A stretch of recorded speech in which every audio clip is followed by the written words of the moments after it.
Assalamualaikum warahmatullahi wabarakatuh. Selamat pagi anak-anak. Bagaimana kabar kalian? Tentunya masih semangat dan tentunya sehat ya, walaupun masih dalam musim pandemi COVID-19 dan pembelajaran kita masih dengan pembelajaran jarak jauh atau PJJ. Nah, pada kesempatan pagi kali ini Bu Yuli akan menyampaikan materi, yaitu materi tentang kelas 7 yang berjudul Belajar Menjadi Remaja Bertanggung Jawab, Berprestasi, dan Mandiri.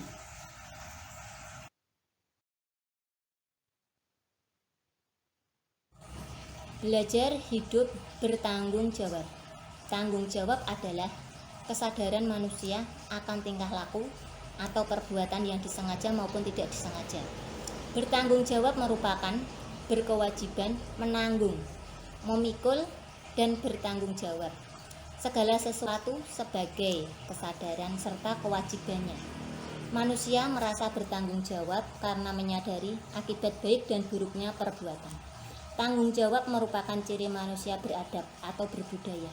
Untuk memperoleh atau meningkatkan kesadaran bertanggung jawab, perlu ditempuh usaha melalui pendidikan, penyuluhan, keteladanan, dan takwa pada Tuhan Yang Maha Esa.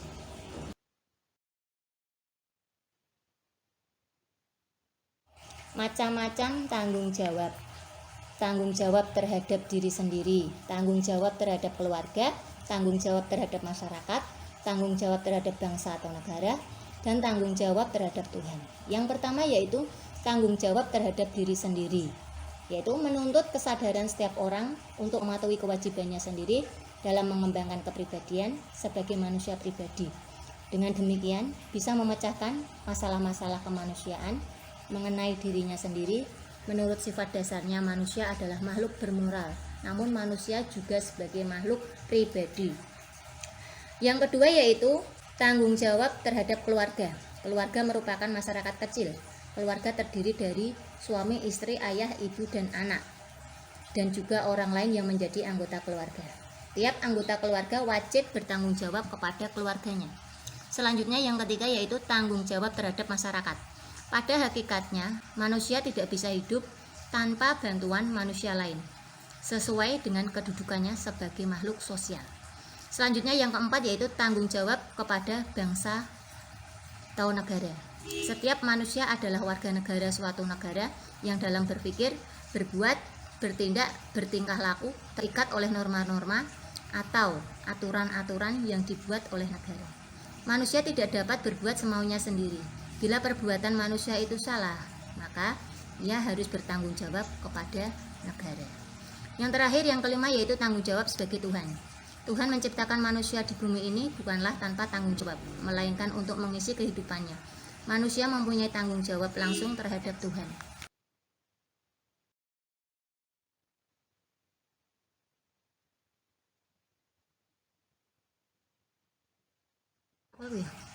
Remaja berprestasi. Di masa remaja, waktu yang tepat untuk mendapatkan banyak prestasi, karena masa remaja memiliki banyak peluang yang sangat besar untuk meraih berbagai prestasi, baik yang bisa memanfaatkan waktunya dengan baik, meskipun banyak tantangan dan rintangan yang harus dilalui untuk mencapai prestasi tersebut, baik dari luar maupun dari dalam. Guru bimbingan dan konseling menganjurkan pada kalian untuk mempelajari materi supaya bisa menjadi remaja yang berprestasi.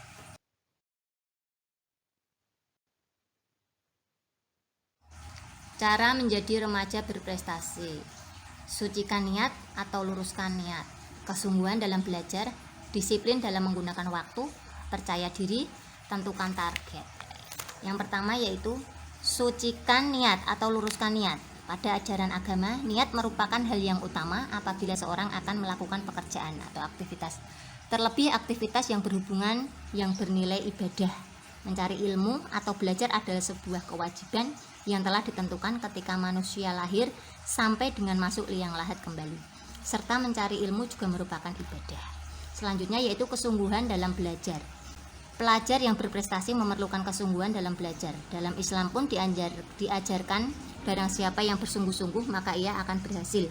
Oleh sebab itu, sekolah bukanlah sekadar untuk bermain, mencari teman, jajan, dan lain sebagainya. Tetapi sekolah adalah aktivitas belajar yang memerlukan kesungguhan. Selanjutnya yaitu disiplin dalam menggunakan waktu. Disiplin dalam menggunakan waktu merupakan hal yang utama untuk mencapai sebuah keberhasilan. Secerdas dan sekaya apapun kita tanpa disiplin, maka prestasi itu takkan pernah kita bisa capai. Disiplin dalam waktu harus kita lakukan dalam kehidupan sehari-hari, mulai dari bangun tidur sampai tidur lagi. Cobalah kita buat agenda seperti mulai dari aktivitas tidur, sholat, mengaji, belajar, bermain, berolahraga, ikut les, dan yang lain-lainnya. Selanjutnya yaitu percaya diri. Percaya diri merupakan hal yang penting bagi setiap orang, karena kita harus percaya pada kemampuan yang kita miliki. Banyak orang yang tidak percaya diri karena merasa dirinya tidak pandai, sehingga harus tergantung pada orang lain. Setiap orang sesungguhnya harus merasa percaya diri dengan kemampuan yang ia miliki, walaupun hasil prestasinya tidak sebagus yang dicapai oleh orang lain, tetapi itulah hasil maksimal dari percaya diri yang dimiliki. Selanjutnya yang terakhir yaitu tentukan target. Pada perjalanan setiap manusia tentunya selalu punya tujuan kemana kita akan melangkah dan apa yang akan kita lakukan. Jika kita ingin memiliki prestasi, maka kita harus memiliki target dalam belajar. Berapa nilai yang harus kita capai? Misalnya kita memiliki target nilai matematika 80, bahasa Indonesia 90, memang kejuaraan olimpiade, kejuruan futsal, dan lain-lainnya sebagainya. Semua target yang sudah kita tentukan harus dilakukan secara maksimal agar target-target tersebut bisa tercapai.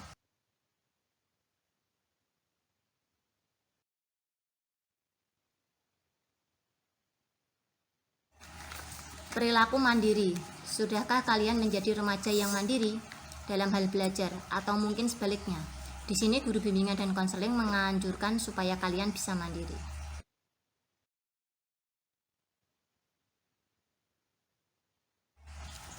Manfaat belajar mandiri: memunculkan inisiatif, mampu menetapkan tujuan, aktif dan kreatif mencari sumber belajar, serta kesadaran diri. Yang pertama yaitu memunculkan inisiatif atau dorongan internal. Konsep belajar mandiri lebih kepada kondisi inisiatif atau motivasi yang ada pada diri peserta didik. Belajar mandiri bukan dalam artian seseorang belajar sendiri. Proses belajar dapat dilakukan sendiri, seseorang diri, atau dalam kelompok. Yang kedua yaitu mampu menetapkan tujuan. Peserta didik mandiri selalu memiliki tujuan yang ditetapkan sendiri. Tujuan dari peserta didik mandiri yaitu peserta didik di sekolah misalnya bukan semata-mata untuk memenuhi kewajiban sebagai seorang peserta didik, tetapi harus mengikuti proses belajar mengajar, menyelesaikan tugas dari pendidikan tersebut. Tujuan peserta didik mandiri sudah lebih dari komprehensif. Selanjutnya yaitu aktif dan kreatif mencari sumber belajar. Ketersediaan sumber belajar sering menjadi persoalan bagi penguasaan kompetensi yang dituntut. Sekolah seringkali hanya menyediakan sumber belajar yang sangat terbatas dan sifatnya sektoral. Pada umumnya, sumber belajar hanya 3 dan seringkali tidak lengkap, yaitu perpustakaan, buku pelajaran pegangan peserta didik, dan lembar kerja peserta didik. Penekaan sumber-sumber belajar ini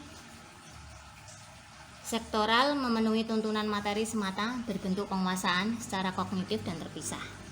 Selanjutnya yang terakhir yaitu kesadaran diri. Kesadaran dan pengenalan diri sendiri berdampak pada motivasi belajar pada peserta didik. Kesadaran diri berkaitan dengan kemampuan, bakat, dan minat diri atas ilmu dan pengetahuan, juga terkait dengan tipe belajar yang paling efektif. Peserta didik dikenalkan pada tipe belajar yaitu visual, auditory, atau kinestetik. Peserta didik yang memahami kemampuan, bakat, dan minatnya akan termotivasi mempelajari materi dengan tanpa menghiraukan hasilnya. Proses belajar menjadi sesuatu yang sangat bermakna.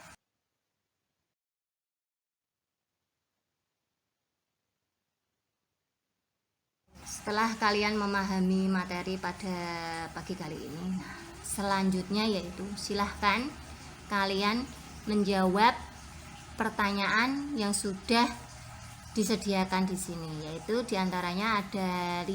Sebutkan tanggung jawab kamu sebagai pelajar terhadap diri sendiri.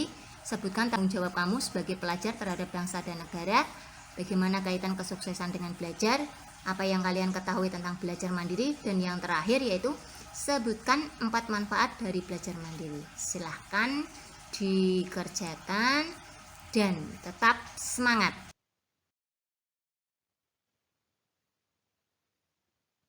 Cukup sekian materi pada pagi kali ini yang Bu Yuli sampaikan.